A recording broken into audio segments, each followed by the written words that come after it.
लहसुन अदरक हर हंडिया की जान, हर जगह जो है ये डाला जाता है। लहसुन अदरक का पेस्ट। अच्छा, ये बनाना कैसे है? हंडिया जब हम बनाते हैं समटाइम्स ऐसा होता है कि कुकिंग ऑयल जो है ना बहुत ज़्यादा हो जाता है। कोई सालन हो तो उसका ऑयल एक्स्ट्रा कैसा निकाला जाए। ये मैं आज बना रही थी ड्रम स्टिक, तो मैं अभी आपसे ट्रिक शेयर करना चाहती हूँ कि आखिर इसकी इतनी बेहतरीन शेप कैसे बन सकती है।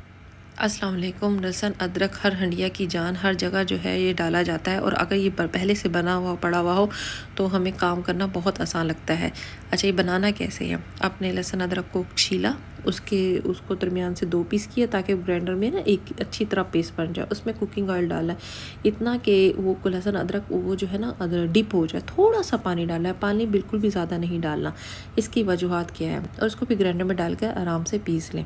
अगर हम लहसुन अदरक का पेस्ट खाली पानी में बनाएंगे ना तो वो 2 से 3 दिन के बाद सब्ज़ रंग का हो जाता है, जो कि दिल नहीं करता कि हम इसको यूज़ करें। यही होता है कि ये ख़राब हो गया है। उसके लिए बेहतरीन यही है कि आप इसमें पानी कम से कम डालें और उसमें कुकिंग ऑयल डालें, जिससे जो है इसका कलर नहीं ख़राब होगा, बिल्कुल फ़्रेश लुक लगेगी इसकी ना। लेकिन मैं तो रिकमेंड करूँगी कि 10 दिन से ज़्यादा का लहसुन ये पेस्ट मत बनाया करें। इसका टेस्ट चेंज हो जाता है। फ़्रेश चीज़ फ़्रेश होती है, कितना मर्ज़ी आप कर लें। अगर आप इसमें हरी मिर्ची भी डाल लेंगे तो वो भी जो है ना ठीक रह जाएगा। बाज़ार का कम से कम चीज़ यूज़ किया करें। इस तरह का पेस्ट वगैरह हमें नहीं मालूम क्या चीज़ उन्होंने डाल रखी है। मैंने 1-2 दफ़ा लिया है, लेकिन जिस तरह का वो होता है मैंने भी छोड़ दिया बनाना। खुद से मैं बनाती हूँ तो, और ये इस तरह तरीके से सही रहता है।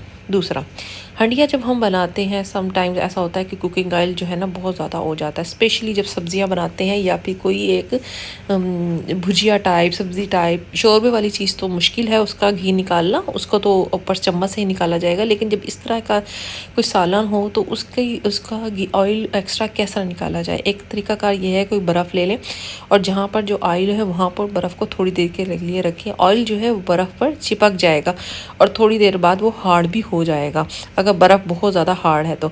इस तरह, लेकिन ये थोड़ा सा ना आहिस्ता आहिस्ता काम होगा, बहुत ज़्यादा जो है ना जल्दी काम नहीं होगा। अगर आप झटपट काम करना चाहते हैं तो उसका एक तरीकाकार ये है, झर ले लें, झर के नीचे कोई भी बर्तन रख दें और जो भी हंडिया बनाई है ना वो झर के अंदर डाल दें। तकरीबन 10 मिनट के लिए उसको उसमें झर के अंदर रख दें। क्या होगा, सारा जो ऑयल होगा, स्पेशली जब हम ये भिंडी बनाते हैं, तोरी बनाते हैं, उसमें पहले तो ऑयल ज़्यादा ही डलता है ना, चिकन कढ़ाई बनाते हैं, इस तरह की चीज़ें थोड़ी देर के लिए आप ना 10 मिनट के लिए रख दें। देखिए ऑयल सारा नीचे आ जाएगा और हंडिया जो है आपकी बिल्कुल नॉर्मल ऑयल हो जाएगी, तरी नहीं रहेगी उसके ऊपर। अब हम आते हैं तीसरी ट्रिक की तरफ। ये मैं आज बना रही थी ड्रम स्टिक, तो मैं अभी आपसे ट्रिक शेयर करना चाहती हूँ कि आखिर इसकी इतनी बेहतरीन शेप कैसे बन सकती है।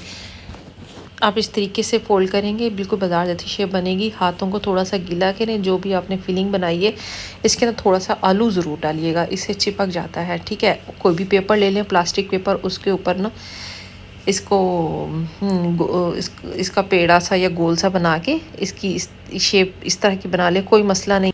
शेप आपकी टेढ़ी मेढ़ी होती है, होने दो, कोई मसला नहीं है, ये खुद ब खुद शेप ठीक हो जाएगी। कैसे होगी वो आगे वीडियो से जुड़े रहें और देखते रहें।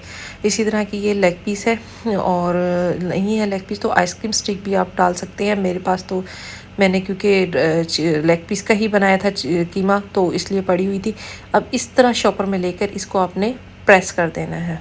ये देखिए ज़रा, आराम से इसको प्रेस करें, कोई मेहनत नहीं होगी, कोई कुछ नहीं होगा। लो जी, ये इसकी शेप बन गई, बेहतरीन किस्म की शेप, झटपट बन गई है। अब नीचे से इसको सील कर दें इस तरह करके, इस तरह इसके अंदर ऑयल नहीं जाएगा। ठीक है, और जो है ये फटेगी भी नहीं और जो है ना ज़्यादा ऑयली भी नहीं होगी। अब हम इसके ऊपर जब अंडा लगाएं तो चम्मच या ब्रश से अंडा लगाइएगा, वरना फिर आप बार बार इसको घुमाएंगे ना ये फट सकती है। फिर इसके जो भी आपने ब्रेड क्रम्स लगाना है या कॉर्नफ्लोर लगाया उसको रेस्ट दें, फ्रिज में रखें तकरीबन 15 मिनट के लिए। इससे क्या होगा, हर चीज़ जुड़ सी जाएगी, बहुत अच्छी फ्राई होगी। अब मुझे इजाज़त दीजिए, अल्लाह हाफिज़।